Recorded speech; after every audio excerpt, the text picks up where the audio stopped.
I'm wondering if you can walk us through expectations you have specifically when it comes to the labor market going into 2023. And I'm curious about people who may have left the labor market, who have yet to come back, or who may face issues with childcare. Perhaps they've retired early. Any barriers that you see keeping people from the labor market as you consider full employment going into 2023? Thank you. Thank you.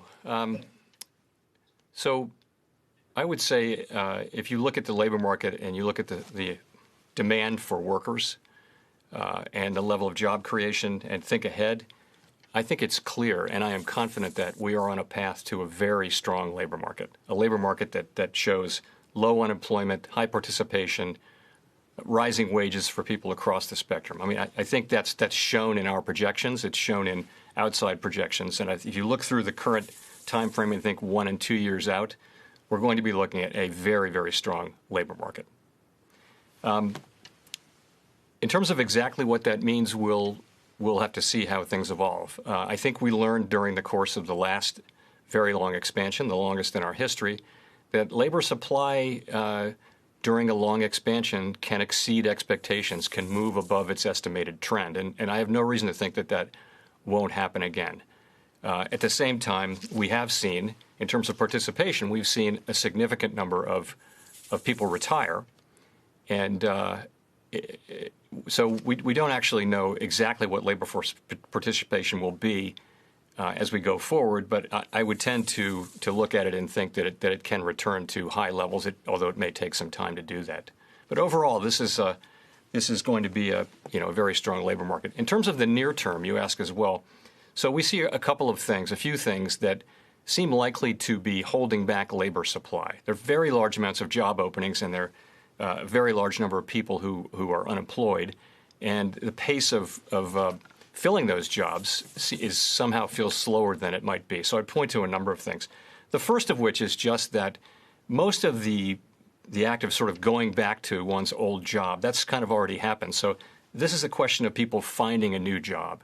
And that's just a process that takes longer. There may be something of a speed limit on it.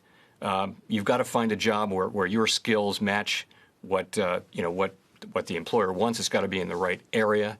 There's just a lot that goes into the function of finding a job. So that's sort of a natural thing. In addition, I would say that we look at, for example, a significant number of people still say that they're concerned about going back to work in jobs where there's a lot of public facing because of COVID. So that's clearly holding back some people, and that should diminish as vaccinations move ahead. There's also the question of childcare. Many are engaged in caretaking, and as schools reopen and childcare daycare centers open in the fall, then we should see that supporting labor force participation by caretakers. Finally, unemployment insurance for something like 15 million people will either end or be diminished as we move through the summer and into the fall by the end of September. And I'd like some that may also encourage some to go back in and take jobs. So you would think that would add to an increase in job creation as well. So you put all those together, I would expect that we would see strong job creation building up over the summer and going into the fall.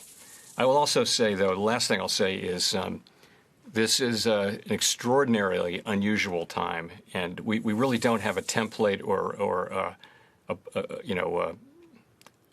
any experience of a situation like this. And so I think we have to be humble about our ability to understand the data.